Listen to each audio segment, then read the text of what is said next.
Today, Lovre is joining me to speak all things Croatia. Welcome to the podcast. Thank you. Thank you for the invite. Absolute pleasure. Now, firstly, before we begin, actually, you've run a pretty successful and admiring X account. Could you speak to us about how you got that one started? Oh, Jesus. It was 2019. I was on Twitter very briefly, and I saw like a lot of footy accounts for nations. I saw Serbia had one, I saw Bosnia had one, and both were like at 10,000 followers back then. And I saw Croatian sports for us, but I mean, they're American. They don't really. It's not that they're not in the same zones. They didn't really follow the league as well. And 14-year-old me decided, you know what? Let me do it. Let me be the one.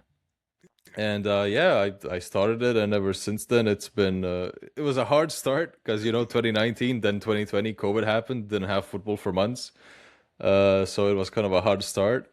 But after COVID, it's grown exponentially. It really hasn't just stopped. It's been like every year at least like 4,000 followers every year. So it's been an amazing trip, and I've gotten opportunities to do work I've never thought possible.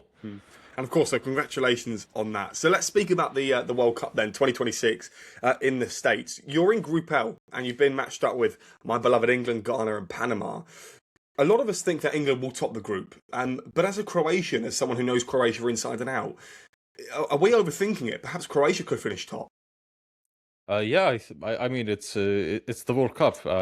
We finished first in our group in 2018, where nobody saw us finishing above Argentina. But it's the World Cup. We have a few players in good form heading into this tournament. So a few unexpected stars who might even start after these last two friendlies. So I have confidence that we can fight for first place. Well, I think that's become quite expected of Croatia. What have you made of the manager? Because if he's taken a nation to the heights that he has, I mean, he's won more medals with Croatia than England have in the last few tournaments. Yeah. Wow, he must go down as a legend, right?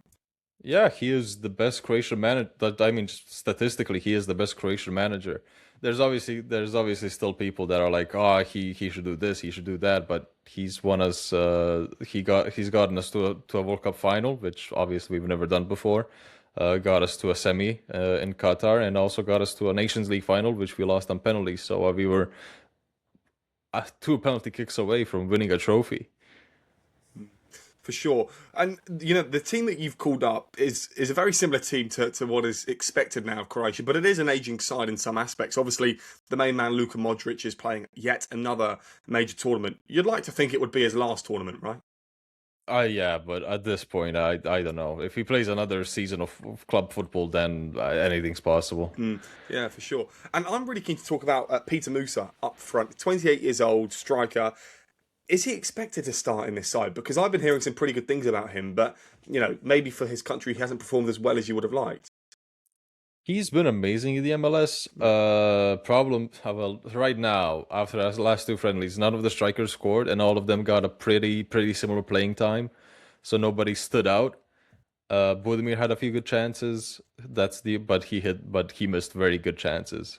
He hit the bar against Belgium, and yesterday he was just, I wouldn't say awful, just couldn't finish anything that was offered to him from both wings.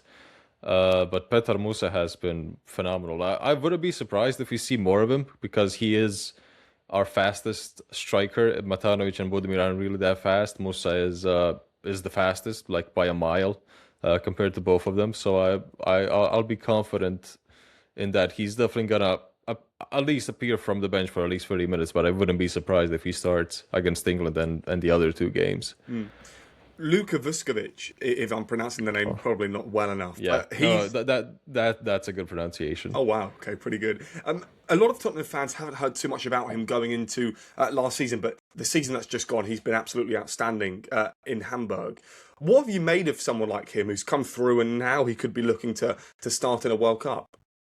He is one of the best prospects I've ever seen, because in Croatia he's been known since he was 14, because at 14 he was scoring goals from the halfway line in the other 19s. So he was playing against people 5 years older than him. He was dominating. He was scoring for the halfway line. He was just he was so strong at 14 as well.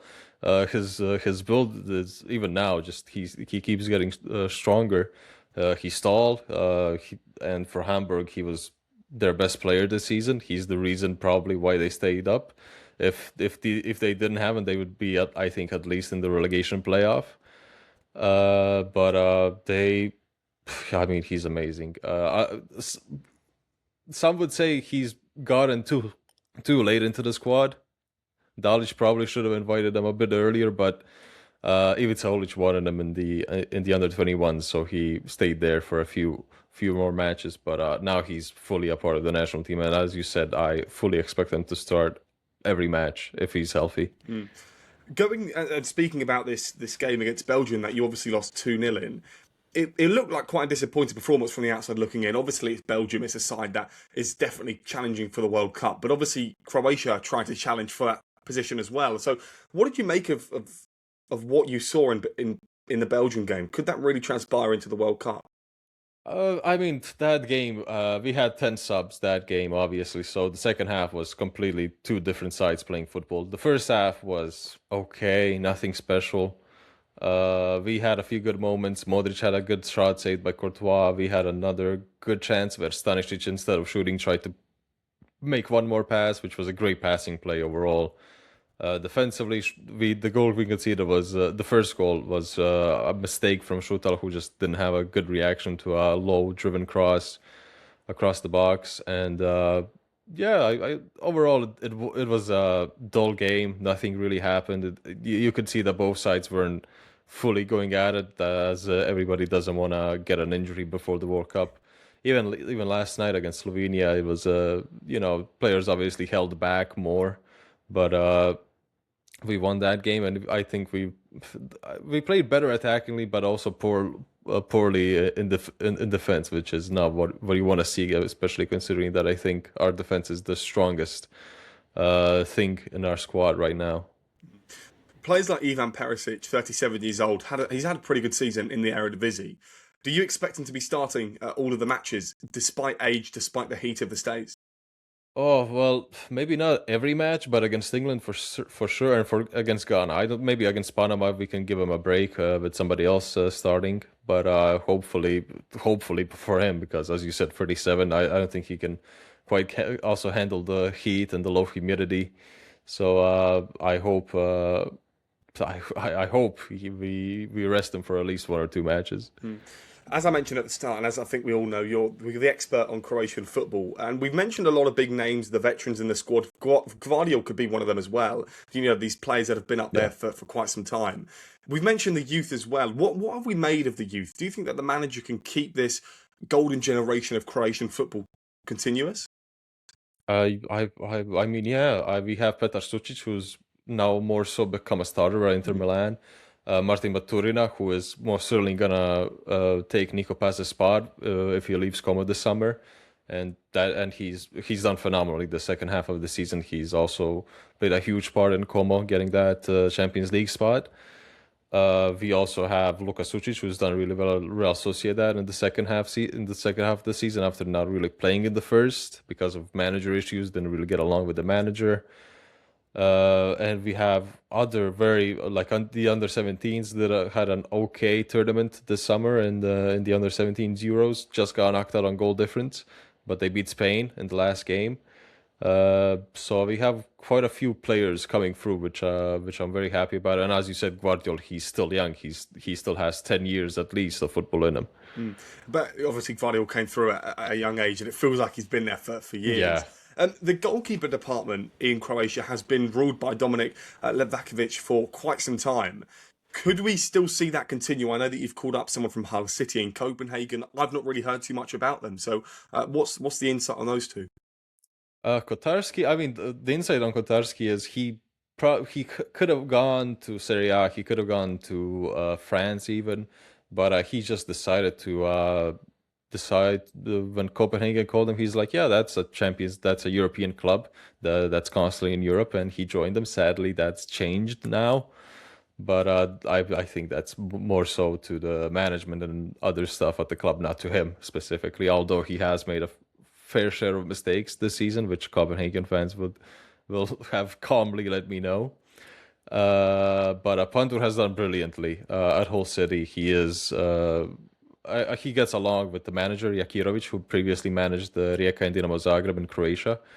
But Livakovic is definitely the starter. And yesterday was the main point why we could have conceded like 3 times against Slovenia, and all 3 times Livakovic stopped a certain goal, almost a certain goal, a one-on-one, just pulled up some amazing saves. Just to say we can just expect him to continue this because he's been constantly at that level. He hasn't ever since Qatar. He's been on a top level.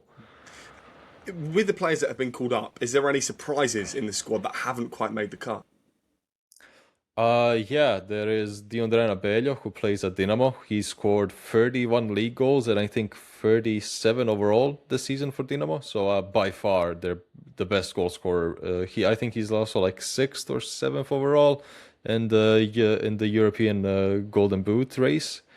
So he had an amazing season because our the Croatian league only doesn't count as much as the top divisions, and also probably Stojkovic and who also plays at Dinamo had a really great second half of the season. And Adria Šegačić, who played the last 10 games for Portsmouth in the championship, brilliantly scored like I think 3 goals and gotten also like 3 or 4 assists. So yeah, both of them were amazing. And I would make an argument that that Dalić probably could have dropped one more center back to get one of them in, especially Segacic, because we lack wide and just wingers. We just lack wide players to allow us the width. The last 2 tournaments, obviously 2018 in Russia and 2022 in Qatar. What did you make of those 2 tournaments overall? Because as I mentioned at the start, we're now seeing Croatia being a side that is on the outskirts of perhaps challenging for a World Cup. We wouldn't quite expect them to be there, but they have managed to prove their point in those last 2 World Cups. Just going back then to those 2, did you expect to do so well in those last 2 World Cups? No, 2018 came after a disastrous qualifying campaign where we sacked Ante Čačić and we finished behind Iceland in the qualifying group. So we had to go for the qualifiers where we faced Ukraine and Greece. That's when Dalić came in. We beat them. And obviously at the World Cup there was just a lot of issues, especially at the start of the World Cup. We also had drama in the squad because Nikola Kalinic got in the feud with Dalić because he wanted more playing time and he thought he deserved it because he was crucial, a very good player in the Euros, not crucial, but scored a goal against Spain in our win against Spain in Euro 2016, and also scored a goal I think against Ukraine in the qualifying playoffs. So he thought he deserved more playing time, but Dalić trusted Mandzukic, which in the end paid off, and Kalinic left, never got his medal. He said that he doesn't deserve it because he wasn't a part of it, but nobody expected us. Even after that first game, after Argentina, maybe hope started to build a bit, but it's still, it's the World Cup. We didn't even get out the group stage until 2018 after 1998. So, and 2022 was also surprising, but especially because we beat Brazil. In 2018, we beat Russia and Denmark. That's kind of, those national teams you can expect to beat. But Brazil, who was one of the favorites going into that tournament in Qatar, no, I didn't myself. I was like quarterfinals. I'm fine with that run against Brazil. I'm fine with being in the top 8 of world football. And then going into this World Cup, what is your realistic expectations in the group stage, first of all? Finish top 2, fight for that top spot. If we can beat or even draw to England the first game, then you just need one win realistically in this group, and just one draw, which I think we can get. I think we'll beat Panama, but we can get a draw against Ghana or even England because it's their first game, so both teams will not be going all out because a point basically secures you through because you'll beat one of Panama or Ghana, but first or second, obviously, but preferably first. Of course, and then the third place might even get through, depending on how good they are. And then going into the next round, the round of 32, this is a new round brought in by FIFA. We don't, obviously, no one quite knows who could be playing each other in those rounds, but whoever finishes top in the group, I believe they could be facing the likes of Senegal, then perhaps Argentina. I mean, it's all up in the air, right? Anything could happen, but How do you rank amongst those sides? I mean, even for England, that's really tough. Yeah, I think if you finish top of the group and Brazil wins their group, you face Brazil round of 16. If you finish second, you face Spain in the round of 16. That's obviously if Brazil and Spain win their groups. Third, I haven't looked at because it's really specific to see which third place teams who are they gonna face.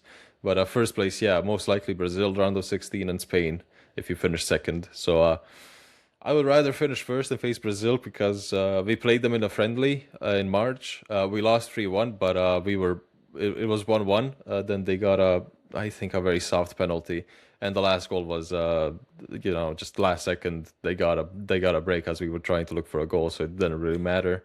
But I think we did a good enough game against them. It was also a very mixed squad.